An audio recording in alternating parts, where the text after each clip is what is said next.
quorum call be dispensed with? Without objection.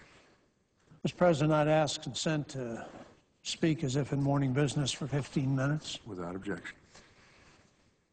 Mr. President, yesterday I introduced two bills on a subject of great importance, two different subjects really, related to our national energy policy. The two bills were the Oil and Gas Facilitation Act of 2011, and the second was the Outer Continental Shelf Reform Act of 2011. Both of these bills are based on bipartisan, largely consensus work that was done in the Committee on Energy and Natural Resources during the last Congress. I should note that these important issues are being addressed in separate bills very consciously and for a reason. In the past, we have crafted comprehensive energy bills that attempted to address all the energy policy issues of the day in a single piece of legislation. There are obvious advantages to that, but there are well-documented disadvantages as well, and I would like to avoid those disadvantages this year in furtherance of completing our important work. There's no disagreement in the Senate about the need to have robust and responsible domestic production of oil and gas. At the same time, there is probably considerable disagreement about how best to address that issue, and we need to begin work on that. However, ensuring the safety and viability of our operations on the Outer Continental Shelf is a separate matter which deserves attention on its own. The question of how we undertake oil and gas exploration and production on the Outer Continental Shelf appropriately, in my view, stands apart from the question of where we undertake those activities. I do not believe it would make sense to try to trade off safety or environmental protections against the issue of access, for example. I believe the Congress should set an appropriate level of safety and environmental compliance regardless of where the oil and gas exploration and production is occurring. I'll also observe that there was much greater consensus on the need to reform the rules governing Outer Continental Shelf production in the last Congress than on other issues, such as those related to access to particular areas. And so conflating these separate issues into one bill is not likely to be the best path to success in enacting a bill into public law. Accordingly, we've introduced two bills. That's not to say we don't have a responsibility to address both issues. We do. But I believe they should be addressed on parallel tracks and not in combination. I hope to be able to move forward in the committee with consideration of both of these bills later this month. The first of the bills, the Oil and Gas Facilitation Act, is intended to enhance efficient and appropriate domestic production of oil and gas and to limit the dependence of the United States on foreign sources of oil. The last 2 years have been a time of real success in increasing our domestic production of both oil and gas and in reducing our reliance on imported oil. We're currently the third largest producer of oil in the world. The percentage of the oil that we use that is imported has declined from 60% in 2008 to about 51.5% in 2009 and to about 49% in 2010. We want to be sure that we continue this progress while protecting our other natural resources and our communities' health and safety.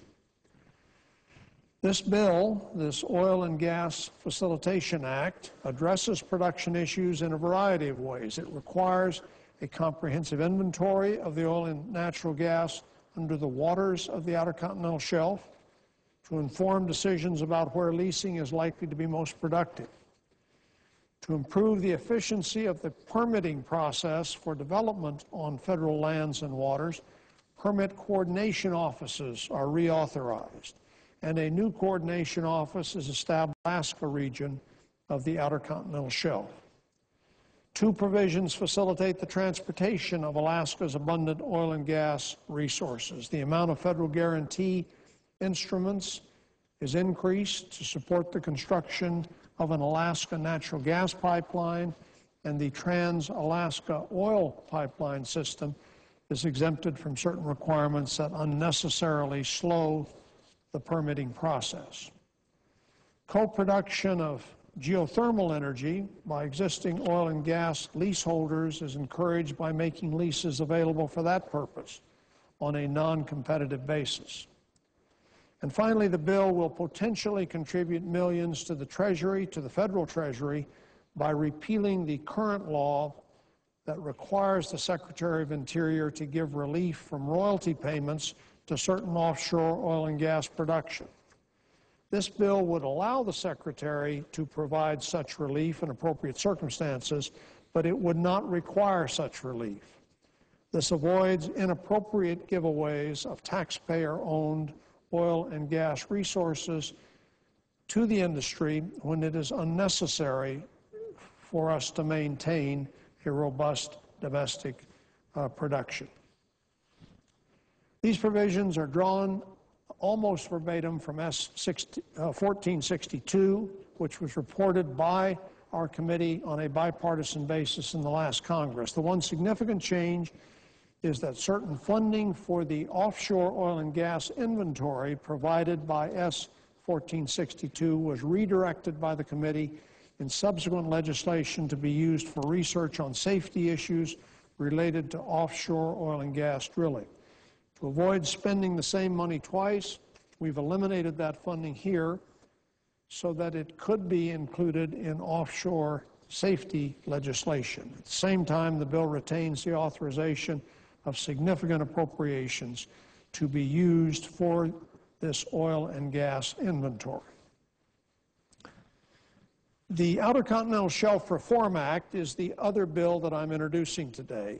It is a verbatim reproduction of S. 3516, which was reported unanimously by our Energy Committee in the last Congress. Because of the widespread support for this bill, I have reintroduced it exactly as reported, since I believe that it is a good place to begin our work this year. It will need a bit of updating as we move forward. A few of the provisions have largely been overtaken by events, and we have learned from the President's Oil Spill Commission and others about some refineries that we should make, some refinements that we should make in this legislation. I've been having discussions with Senator Murkowski and others who supported last year's bill, and I will continue those discussions as we move forward. I would hope that we will have the same strong bipartisan support for these efforts as we did last year when we reported this bill during the midst of the worst oil spill in our nation's history. Our commitment to responsible operations in the Gulf and protection of our citizens and communities should be well understood by all. This bill is intended to respect those who lost their lives in the Deepwater Horizon accident and respect the people of the Gulf who have suffered serious economic and emotional harm by doing what we can to create a better future for them.